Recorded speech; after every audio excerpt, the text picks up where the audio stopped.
赖清德即将于5月20号就职台湾地区领导人，其就职演讲受到两岸关注。国台办15号表示，走和平发展的正道，还是走挑衅对抗的邪路，是台湾地区新领导人必须严肃面对、明确回答的问题。国台办还宣布，将对5名岛内的所谓名嘴实施惩戒，释放大陆打毒最新信号。国台办发言人陈斌华15号表示，要和平不要战争，要发展不要衰退，要交流不要分离，要合作不要对抗，是台湾主流民意，是顺应民意走和平发展的正道，还是背逆民意走挑衅对抗的邪路，关乎广大台湾同胞利益福祉，关乎台湾发展前途，关乎台海和平稳定，是台湾地区新领导人必须严肃面对、明确回答的问题。陈斌华指出，台独与台海和平水火不容，我们始终坚持一个中国原则和9·2共识，坚决反对台独分裂和外部势力干涉，持续扩大两岸各领域交流合作，不断深化两岸融合发展，坚定推动两岸关系和平发展，推进祖国统一大业。岛内舆论近日也呼吁赖清德用实际行动改善两岸关系。蓝营民代王宏威呼吁赖清德不应该说一套做一套，盼其就任后能够在两岸观光有善意的回应。我们应该取消禁团令，福建4、5千万的民众可以到台湾旅游，小小的一个行政措施，事实上就是大大的善意。值得警惕的是，民进党当局仍借就职仪式勾连外部势力。美国在台协会15号晚间在社交媒体上称，美跨党派代表团将赴台参加5月20号的赖清德就职仪式，并公布人员名单，包括2名美国前官员、1名台湾问题专家以及现任美国在台协会主席和处长。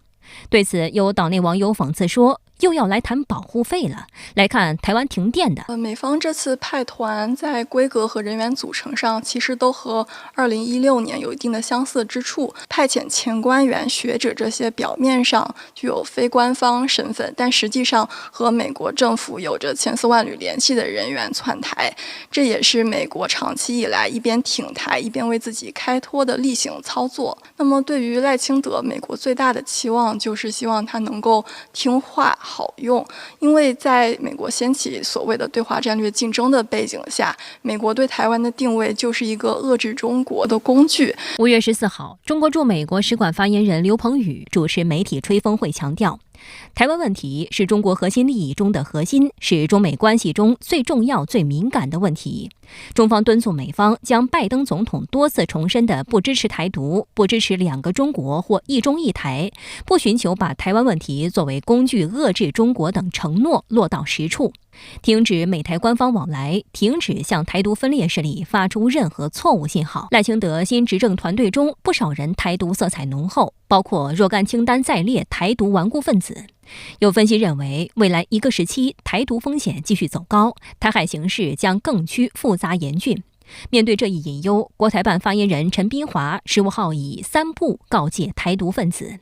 即我们绝不容忍、绝不姑息、绝不会听之任之。对那些涉毒言行恶劣、谋独活动猖獗的顽固分子，国家将出台法律措施，依法严厉打击分裂国家、煽动分裂国家犯罪行为。对于一些岛内所谓名嘴散布谣言、抹黑大陆的行径，国台办也表示，舆论不是法外之地，任何编造、散布谣言、扰乱社会秩序、损害国家荣誉和利益的行为，都将受到法律的惩处。一段时间以来，黄世聪、李正浩、王义川、俞北辰、刘宝杰等极少数台湾所谓名嘴，罔顾大陆发展进步的事实，蓄意编造有关大陆的虚假、负面信息，并通过电视、网络、报刊等媒体大肆传播。他们的错误言论蒙蔽部分岛内民众，挑动两岸敌意对立，伤害两岸同胞感情。事实清楚，情节严重，大陆方面将依法对上述5人及家属实施惩戒。对于具体惩戒做法，陈斌华指出，可以参考之前发布的一些针对台独的惩戒措施。早在2022年8月，大陆宣布对苏贞昌、尤锡坤、吴钊燮等列入清单的台独顽固分子采取惩戒措施，包括禁止其本人及家属进入大陆和香港、澳门特别行政区，限制其关联机构与大陆有关组织、个人进行合作，绝不允许其关联企业和金主在大陆牟利，以及采取其他必要的惩戒措施，依法终身追责。我们可以参照近年来大陆方面对于台独顽固分子的惩戒，其实在法理依据和司法程序上都是日益的完备，在具体的措施上也是越来越精准有力。所以在对于台湾某些名嘴及其家属的惩戒问题上，相信大陆方面也会找准他们背后的利益环节，采取有效的方法手段，真正做到打痛打疼，并且起到震慑效果。此次被点名的5人被岛内媒体戏称为荒诞5人组，他们为了猎奇与流量，经常爆出匪夷所思的无知言论，另外还打着言论自由的幌子随意造谣，为的就是吸睛又吸金。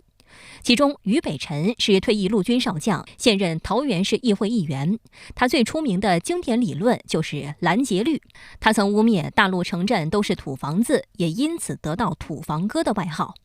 台大经济学系毕业的黄世聪，则在2019年8月岛内绿媒节目《关键时刻》中称，大陆中下阶层连榨菜都吃不起，因而被网友嘲笑是榨菜哥。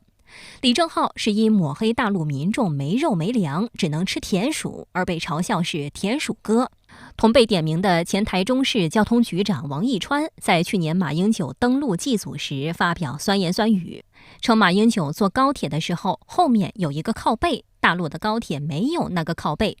此等荒谬言论也让他被批是靠背哥。刘宝杰则是频频在岛内政论节目上宣扬所谓的大陆崩溃说。岛内舆论认为，长期以来，岛内一些极其不负责任的名嘴在政论节目上语不惊人死不休，以偏概全，把造谣抹黑大陆当成流量密码，为了收视率毫无底线。他们故意引发两岸网民对立，以此向绿营献媚。他就有一点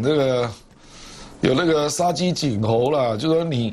要传达两岸讯息，你要不要黑人家黑那么久，而且都一直在讲错误的讯息。那为什么要去制止这些行为呢？就是因为这些人每天在造谣，每天在把一些网络的谎言拿来当真的东西报道，那这样很容易挑起两岸之间的对立，伤害两岸人民之间的感情。那国台办不允许。有分析认为，这些名嘴看似没有官方背景，实际上他们是绿营舆论战和认知战的工具人。有的人甚至两头吃，一边赴大陆讲课赚钱，一边在台湾抹黑大陆赚通告费。这当然是不行的。中国国民党籍前民意代表蔡正元透露，他15号下午有跟这几个人打过照面，明显能看出他们是有压力的。这个就是一种政治上的宣示跟政治上的警告。跟这几个人打过照面，他们似乎没有很快乐哦。哎，是，对，我是有很幽默跟他们讲说，哇，你现在更红了啊！但是他们觉得，